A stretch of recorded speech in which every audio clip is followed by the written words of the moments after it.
এবং তাদের বেশিরভাগের দাবি যে যদি তুমি ধর্ম অনুসরণ করো, যদি তুমি তাদের সঙ্গে যোগ দাও, তোমার ভালো একটা সুযোগ আছে নিরাপদে স্বর্গে যাওয়ার। আমি ভেবেছিলাম ফিলিপিনোরা জ্ঞানী মানুষ। Hello, good evening. আমি জোশুয়া, ফিলিপাইনের নাগরিক।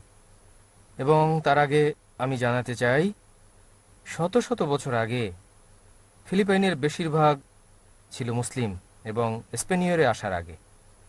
এখন আমরা বেশিরভাগই খ্রিস্টান, বেশিরভাগ ক্যাথলিক।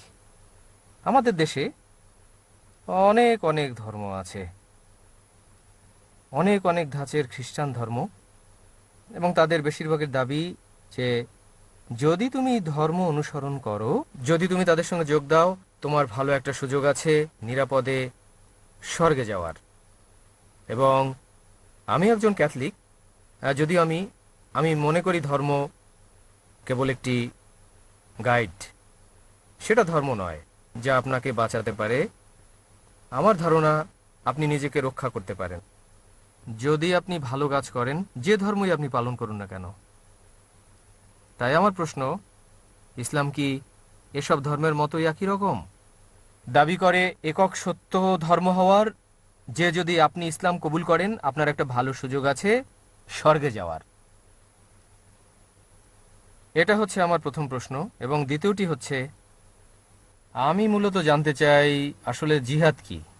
কারণ আমি টেলিভিশনে অনেক দেখেছি কিছু কিছু ব্যক্তি জিহাদ করে বেশ ক্ষতিকর পন্থায়। তাহলে আসলে ইসলামে জিহাদ মানে কি, এবং এ ব্যাপারে আপনার সুস্পষ্ট মত কি? ভাই দুটো প্রশ্ন করেছেন। প্রথম প্রশ্নে তিনি বলেছেন তিনি বিশ্বাস করেন যে ধর্ম একটি গাইড, কিন্তু তিনি বিশ্বাস করেন না যে সবকিছু সত্য যা তাকে স্বর্গে নিয়ে যেতে পারে। তিনি জানতে চেয়েছেন ইসলামের অবস্থানটা কি এবং ইসলাম কি তাকে জান্নাতে নিয়ে যেতে পারে এবং কোরআন কি। আর দ্বিতীয় প্রশ্ন হচ্ছে জিহাদের মানেটা আসলে কি। প্রথম প্রশ্নের জবাবে বলছি, যদি আপনি বিশ্বাস করেন বাইবেল একটা গাইড, যদি ধরা হয় আপনি কোথাও পরীক্ষা দিচ্ছেন, হতে পারে ব্যাচেলার্স ডিগ্রি, অনেক সময় প্রতিটি বিষয়ের একটি করে গাইড থাকে, আপনি কি সেই গাইড অনুসরণ করবেন যা পুরনো এডিশনের, নাকি সেই গাইড যা সর্বশেষ এডিশনের? ভাই কোন গাইড আপনি অনুসরণ করবেন, পুরনো না নতুনটা? আমি উভয়টি অনুসরণ করব। উভয়? তাহলে আগে বিজ্ঞান বলতো চাঁদের আলো তার নিজস্ব আলো, আজ বিজ্ঞান বলছে চাঁদের আলো প্রতিফলিত আলো। কোনটি বিশ্বাস করবেন আপনি, পুরনো না নতুনটা?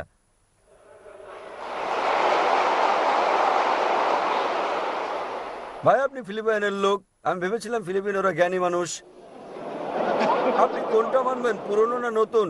আগে মানুষ মনে করতো পৃথিবী চ্যাপ্টা, তারা প্রয়োজন না হলে দূরে যেত না, পড়ে যাবে বলে। আজ বিজ্ঞান বলছে পৃথিবী ডিম্বাকৃতির। আপনি কোনটা বিশ্বাস করবেন, চ্যাপ্টা না ডিম্বাকৃতি? ও ভাই কোনটা?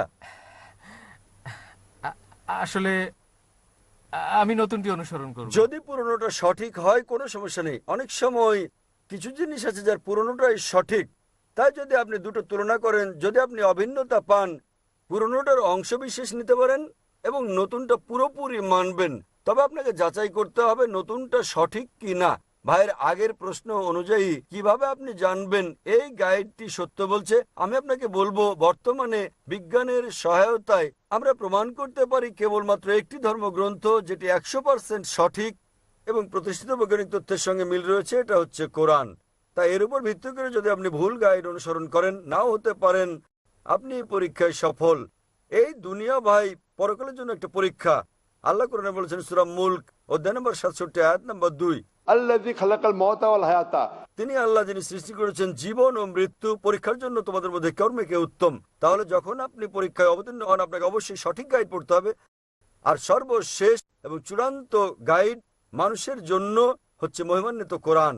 এরপর আর কোনো গাইড আসবে না, আর কোনো পয়গম্বর আসবেন না। তাহলে এটি হচ্ছে একমাত্র গ্রন্থ যা আপনাকে মুক্তির পথে নিয়ে যাবে, স্বর্গে নিয়ে যাবে, আপনাকে জান্নাতে নিয়ে যাবে। আপনার দ্বিতীয় প্রশ্নের উত্তরে বলছি, জিহাদ শব্দটির মানে কি। এই শব্দটিকে বেশিরভাগ ক্ষেত্রে ভুল বোঝা হয়। ইসলামে জিহাদ এটিকে কেবল অমুসলিমরাই ভুল বোঝে না, এমনকি মুসলিমরাও ভুল বুঝে থাকে। বেশিরভাগ অমুসলিম ও মুসলিমরা ভাবেন যে কোনো যুদ্ধ যাতে মুসলিমরা লড়াই করে যে কোনো কারণে, তা হোক এটা অর্থের জন্য, হোক সম্পদের জন্য, ব্যক্তিগত স্বার্থের জন্য, তা হোক সুনামের জন্য বা জমির জন্য, একে বলা হয় জিহাদ। জিহাদ মানে এই নয় যে কোনো যুদ্ধ যাতে মুসলিমরা লড়াই করে, তাতে হোক তা সম্পদের জন্য, জমির জন্য, সুনামের জন্য। জিহাদ আরবি শব্দ জাহাদা থেকে এসেছে, যার মানে হচ্ছে চেষ্টা করা, যার মানে সংগ্রাম করা। ইসলামী প্রেক্ষাপটে জিহাদ মানে চেষ্টা ও সংগ্রাম করা নিজের অসৎ প্রবৃত্তির বিরুদ্ধে। জিহাদ মানে চেষ্টা ও সংগ্রাম করা সমাজের উন্নয়নের জন্য। জিহাদ আরও বোঝায় যুদ্ধক্ষেত্রে আত্মরক্ষার জন্য চেষ্টা ও সংগ্রাম করা। জিহাদ দিয়ে আরও বোঝায় জুলুমের বিরুদ্ধে চেষ্টা ও সংগ্রাম করা। জিহাদ মূলত চেষ্টা ও সংগ্রাম। উদাহরণস্বরূপ, যদি একজন ছাত্র পরীক্ষায় পাশের জন্য চেষ্টা ও সংগ্রাম করে, আরবিতে আমরা বলবো সে জিহাদ করছে। অনেক মানুষেরই ভুল ধারণা রয়েছে যে জিহাদ শুধুমাত্র করতে পারে মুসলিমরাই। কোরআনে অন্তত দুটো আয়াতে বলা হয়েছে যে এমনকি অমুসলিমরাও জিহাদ করতে পারে। আল্লাহ কোরআনে বলেছেন, সূরা লুকমান অধ্যায় নম্বর 31 আয়াত 14, আমি মানুষকে তার পিতামাতার সঙ্গে সদ্ব্যবহার করার নির্দেশ দিয়েছি। তার মা কষ্টের পর কষ্ট সহ্য করে তাকে গর্ভে ধারণ ও জন্ম দিয়েছে। পরের আয়াত সূরা লুকমান অধ্যায় 31 আয়াত নম্বর 15-তে বলা হয়েছে, তবে যদি তোমাদের পিতামাতা জিহাদ করে, চেষ্টা ও সংগ্রাম করে আল্লাহ ছাড়া আর কারো উপাসনা করার জন্য যার সম্পর্কে তোমার কোনো জ্ঞান নেই, তাহলে তাদের মান্য করো না, কিন্তু তথাপিও তাদের সাথে ভালোবাসা ও মমতার সঙ্গে বসবাস করো। কোরআনে একই কথা আবারও বলা হয়েছে সূরা আনকাবুত অধ্যায় নম্বর 29 আয়াত নম্বর 8, যা আল্লাহ বলেছেন, আমি মানুষকে তাদের পিতামাতার প্রতি সদয় হওয়ার নির্দেশ দিয়েছি, তবে যদি তাদের পিতামাতা জিহাদ করে, চেষ্টা ও সংগ্রাম করে আল্লাহ ছাড়া অন্য কারো উপাসনা করার জন্য, তবে তাদের মান্য করবে না। এখানে আল্লাহ অমুসলিম পিতামাতার ব্যাপারে বলেছেন, যারা তাদের সন্তানদের শিরক করতে বাধ্য করছে সর্বশক্তিমান আল্লাহ ছাড়া অন্য কারো উপাসনা করতে। তাই এখানে আল্লাহ বলেছেন অমুসলিম পিতামাতারা জিহাদ করছে, তবে এই জিহাদ ফিসাবিলিস শয়তান। আমাদের মুসলিমদের যা করা উচিত তা হচ্ছে জিহাদ ফিসাবিলিল্লাহ। সুতরাং যে কোনো কারণে জিহাদ শব্দটি ব্যবহার করা হোক না কেন, এটা সাধারণভাবে ব্যবহৃত হয় এবং বোঝায় যে এটি জিহাদ ফিসাবিলিল্লাহ যদি অন্য কিছু না থাকে। তাই জিহাদ মূলত বোঝায় চেষ্টা ও সংগ্রাম করা। এবং অনেক সময় পাশ্চাত্যের লোকেরা তারা জিহাদ শব্দটিকে পবিত্র যুদ্ধ বলেছে। আরবিতে পবিত্র যুদ্ধ মানে হারবুম মুকাদ্দাসা। এই শব্দ হারবুম মুকাদ্দাসা পবিত্র কোরআনে কোথাও নেই, রাসূলের কোনো হাদিসেও এটি নেই। এই পবিত্র যুদ্ধ কথাটি প্রথম ব্যবহার করা হয় ক্রুসেডারদেরকে বোঝাতে। ক্রুসেডারদের, যারা বলপূর্বক খ্রিস্ট ধর্ম বিস্তার করেছিল, তারা ধর্ম বিস্তারের জন্য হাজার হাজার মানুষকে হত্যা করেছিল। বর্তমানে এই শব্দটি মুসলিমদের ক্ষেত্রে ব্যবহার করা হয় ইসলামের ক্ষেত্রে, যা পুরোপুরি ভুল। কোরআনে কোথাও বলা হয়নি যে জিহাদ মানে পবিত্র যুদ্ধ, এবং কোরআনের ভাষা অত্যন্ত স্পষ্ট। আল্লাহ বলেছেন কোরআনে সূরা মাইদা অধ্যায় 5 আয়াত নম্বর 32 যে যদি কেউ কোনো মানুষকে হত্যা করে, হোক সে মুসলিম বা অমুসলিম, যদি হত্যার অপরাধে বা পৃথিবীতে অনর্থের সৃষ্টির অপরাধে না হয়, সে যেন সমস্ত মানবজাতিকে হত্যা করল। পৃথিবীতে এমন কোনো ধর্মগ্রন্থ নেই যাতে বলা হয়েছে তুমি যদি একজন মানুষকে হত্যা করো তাহলে সমগ্র মানবজাতিকে হত্যা করলে, এবং তুমি যদি একজন মানুষকে বাঁচাও তাহলে তুমি সমগ্র মানবজাতিকে বাঁচালে। তাহলে এরকম একটা ধর্ম কিভাবে, যাতে বলা হয়েছে সন্ত্রাসবাদ ছড়াতে তুমি একটি নিরপরাধ মানুষও হত্যা করতে পারবে না? এটা হচ্ছে মূলত মিডিয়ার কাজ, যারা ইসলাম সম্পর্কে বিভ্রান্তি ছড়িয়ে বেড়াচ্ছে। আশা করি উত্তরটা পেয়েছেন। ঠিক বলেছেন। তাহলে কি আপনি বিশ্বাস করেন যে ইসলাম শান্তির ধর্ম? হ্যাঁ হ্যাঁ হ্যাঁ, আমি বিশ্বাস করি। আপনি কি এক ঈশ্বরে বিশ্বাস করেন? হ্যাঁ। আপনি কি বিশ্বাস করেন যীশু খ্রিস্ট ঈশ্বর? আমার ধর্ম মতে তাই।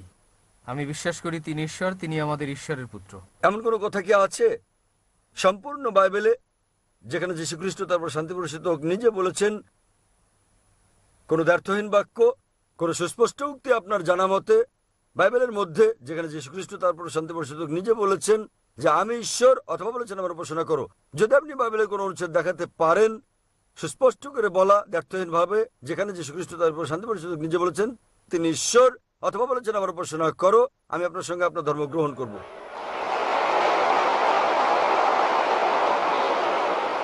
ভাই আপনি কি পারবেন বাইবেল থেকে একটা দ্ব্যর্থহীন উক্তি বের করে দেখাতে আমাকে, যেখানে যীশু খ্রিস্ট তারপর শান্তি পরিষদ নিজে বলেছেন যে তিনি ঈশ্বর? কেবল একটি দুটি নয়। আমি একজন ছাত্র বাইবেলের। ভাই আপনি কি বাইবেল পড়েছেন? আমি সত্যি বলতে চাই, আমি বাইবেল বিষয়ে সচেতন নন। তো কিভাবে আপনি আপনার ধর্ম অনুসরণ করছেন যেখানে আপনি বাইবেলই পড়েননি?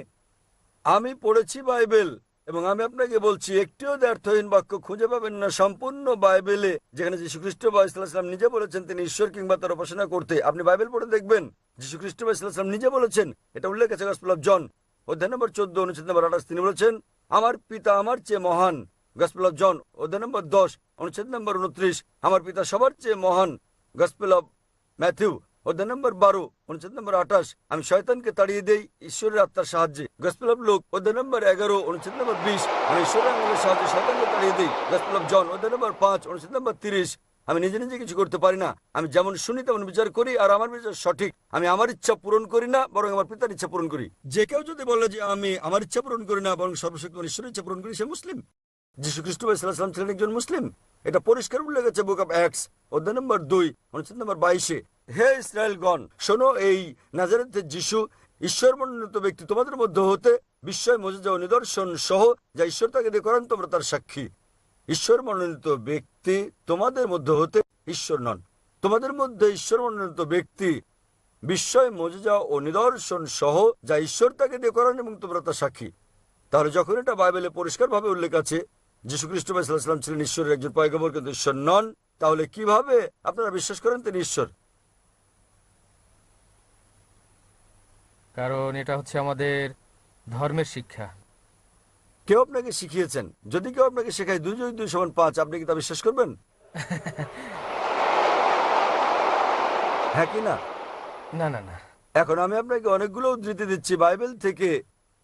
আপনার কি ধারণা আমি মিথ্যে বলছি? উম, হতে পারে। হতে পারে। তাহলে আমি আপনাকে অনুরোধ করব আপনি বাড়িতে যান এবং এই সবগুলো রেফারেন্স পরীক্ষা করুন।